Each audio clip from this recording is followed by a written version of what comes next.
இது மகிமை நேரம். ஆண்டவராகிய இயேசு கிறிஸ்துவின் ஈடு இணையற்ற நாமத்தில் மகிமை டிவி நேயர்களை அன்புடன் வரவேற்கிறேன். இந்த மகிமை நேர நிகழ்ச்சி மூலமாக மீண்டுமாக உங்களை சந்திப்பதில் மிகுந்த சந்தோஷம்.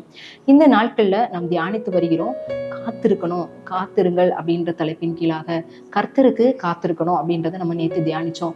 இந்த நாளில் நம்ம தியானிக்க போகிறோம் ரட்சிப்புக்கு காத்திருக்கணும் அப்படின்றது. ரட்சிப்பு அப்படின்றது என்னன்னா, ரட்சிப்பு கர்த்தர் கொடுக்கிறது, அது இலவசமாய் ஆண்டவர் கொடுக்கிறது. ஆனால் அவசரமாய் நம்ம அந்த ரட்சிக்கப்பட வேண்டியது மிக மிக அவசியமாய் காணப்படுகிறது. ஏன் அப்படின்னா, கொஞ்ச காலம் மாத்திரம்தான் இருக்கு.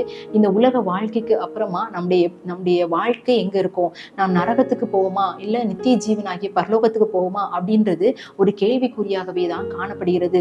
அப்போ பரலோக ராஜ்யத்துக்கு உரியவர்களா நம்ம வாழணும், நம்ம பரலோகத்துல நம்முடைய நாட்களை நம்ம கழிக்கணும் அப்படின்னு சொன்னா நாம் ரட்சிக்கப்படுவது மிக மிக அவசியமாய் காணப்படுகிறது. நம்முடைய பாவங்களில் இருந்து, நம்முடைய அக்கிரமங்களில் இருந்து அந்த பாவ மன்னிப்பின் நிச்சயத்தை பெற்று ஆண்டவராகிய இயேசு கிறிஸ்துவின் இரத்தத்தினால என்னுடைய பாவங்கள் எல்லாம் கழுவப்பட்டிருக்கிறது அப்படின்ற நிச்சயம் நமக்கு வேணும். அதுதான் நம்ம ரட்சிப்பு. ஆனா அநேக நேரங்களில நம்ம ரட்சிப்பை குறித்து கவலை இல்லாதவர்களாக நம்ம காணப்படுகிறவர்களா இருக்கிறோம். ஆதியாகமம் 49ஆம் அதிகாரம் 18ஆம் வசனத்துல யாக்கோபு இப்படியாய் சொல்லுகிறார், கர்த்தாவே உம்முடைய ரட்சிப்புக்கு காத்திருக்கிறேன். அப்படியே வயது முதிர்ந்த நிலையில அவர் சொல்கிறாரு, உடைய ரட்சிப்புக்கு நான் காத்திருக்கிறேன் அப்படின்னு சொல்லி, ஆண்டவருடைய ரட்சிப்புக்கு, கர்த்தருடைய ரட்சிப்புக்கு நான் காத்திருக்கிறேன் அப்படின்னு சொல்லி அந்த யாக்கோபு சொல்லியிருக்கிறாரு. நாம் ரட்சிப்புக்கு காத்திருக்கிறோமா?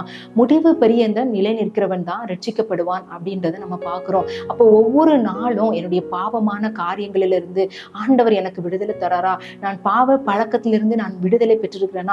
நான் இதற்கு முன்பதாக அடிமைத்தனத்துல இருந்தேன், அந்த பாவத்திலிருந்து ஆண்டவர் எனக்கு விடுதலை தந்துட்டார், மீண்டுமாய் அந்த பாவத்திற்குள்ளாக நான் செல்லுகிறேனா?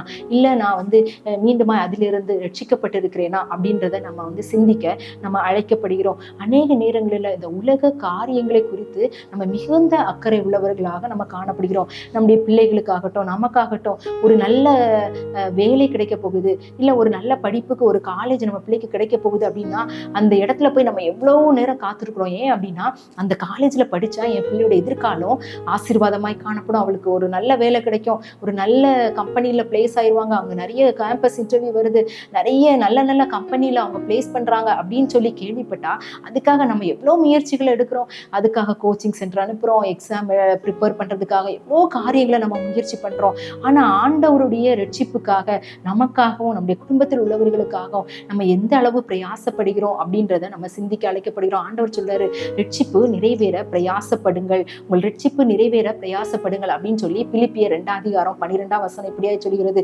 நம்முடைய ரட்சிப்பு நிறைவேற நம்ம பிரயாசப்படுகிறோமா?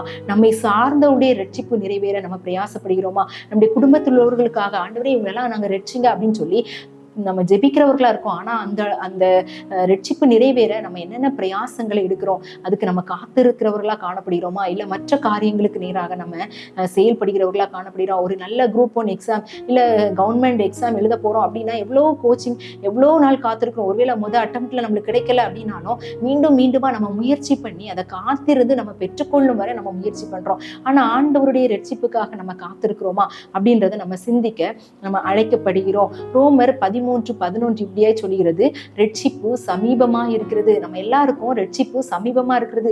ஆண்டவராகிய இயேசு கிறிஸ்து நமக்காக சிலுவையில, கல்வாரி சிலுவையில ஒரு சொட்டு கூட ரத்தம் அவர்கிட்ட இல்லாம சிந்தினாரு.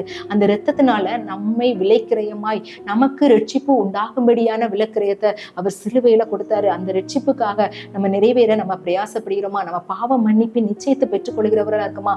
பரலோக ராஜ்யம் எனக்கு உண்டு அப்படின்ற நிச்சயத்தை நம்ம உடையவர்களாய் நம்ம காணப்படுகிறோமா அப்படின்றத நம்ம சிந்திக்க அழைக்கப்படுகிறோம். இந்த நாட்கள்ல ரட்சிப்பை குறித்து நாம் அலட்சியம் உள்ளவர்களாய் காணப்படுகிறோம். ஒருவேளை நம் ஆண்டவரை ஆராதிக்க அதிகமாய் நேரம் செலவிட்டு, ஒருவேளை எங்க போய் நான் ஜபித்தாலும் எனக்கு இந்த காரியங்கள் நடக்கும் அப்படின்னு சொல்லி அந்த இடங்களுக்கு போய் காத்திருந்து ஒருவேளை நம்ம வேண்டுதல் செய்கிறவர்களாக நம்ம காணப்படலாம். ஆனா ஆண்டவருடைய ரட்சிப்புக்காக நம்ம நேரத்தை செலவிடுகிறோமா?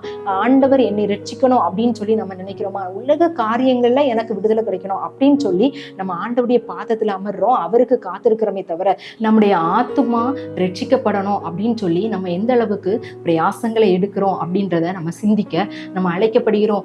அநேக இடங்களுக்கு நம்ம செல்லுகிறோம், அநேக காரியங்களை செய்கிறோம், இந்த உலக பிரகாரமான ஆசீர்வாதங்களை பெற்றுக்கொள்ளும்படியாக அந்த காரியங்களை நம்ம செய்கிறோம்.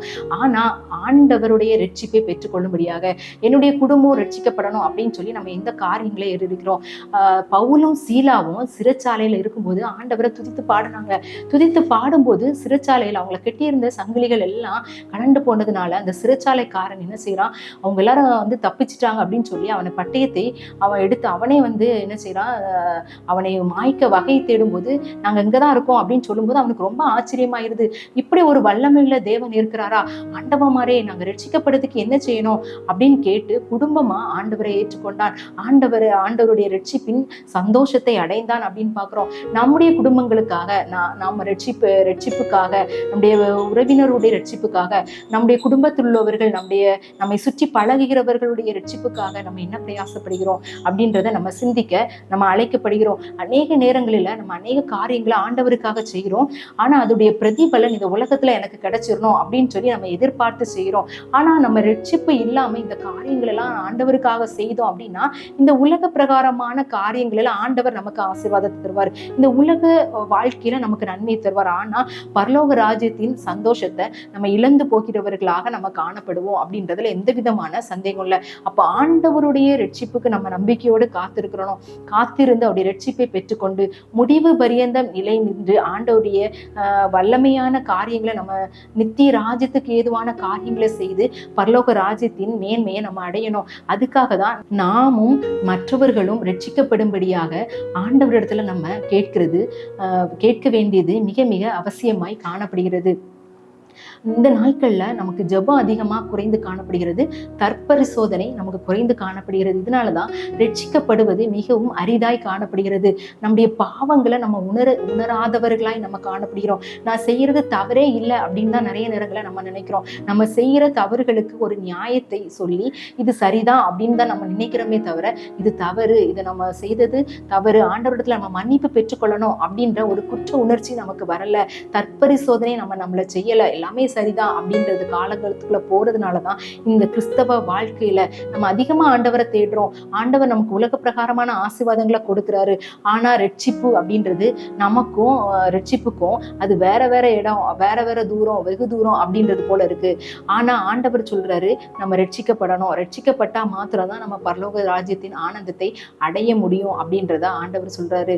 நம்ம ரட்சிப்பு நிறைவேற நம்ம பிரயாசப்படணும். நம்முடைய ரட்சிப்புக்காகவும் நம்மை சார்ந்தவுடைய ரட்சிப்புக்காகவும் நம்ம ஜெபிக்கணும். தினமும் அனுதினமும் ஜெபிக்கணும். அவங்களுக்கு நம்மளால ஆண்டவருடைய சுவிசேஷத்தை நம்ம சொல்ல முற்படணும். இந்தந்த காரியங்களுக்கு அடிமைப்பட்டிருக்கிறாங்க, இதை வந்து மீட்டு விடுதலை தரணும் அப்படின்னு சொல்லி நம்ம ஆண்டவரிடத்துல ஜெபிக்கணும். ரட்சிக்கப்படணும் அப்படின்னு சொல்லி நம்ம வந்து ஆத்தும பாரம் உள்ளவர்களா நம்ம ஜெபிக்கணும்.